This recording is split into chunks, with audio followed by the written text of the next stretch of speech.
সেই দুপুরে খেয়েছিলাম, খিদেও পেয়েছে। একটুক্ষণ চিন্তা করে নিয়ে বললাম, কি কি খাবার পাওয়া যাবে? বাবু, ভালো মাছ আছে। মাছ?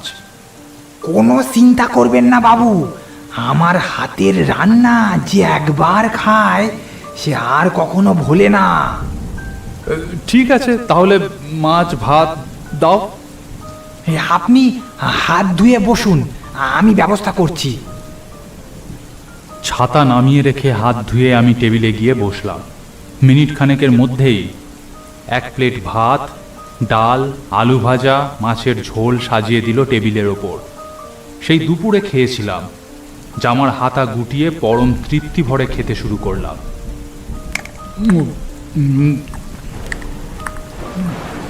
রান্না বান্না এক কথায় খুব ভালো হয়েছিল, এবং মাছটা খেয়ে বুঝলাম খুব টাটকা। খাওয়া দাওয়া শেষ করে পরম তৃপ্তি ভরে ঢেঁকুর উঠল। উঠে গিয়ে হাত ধুয়ে টাকা মেটাতে গেলাম। বাবু, সব ঠিক ছিল তো?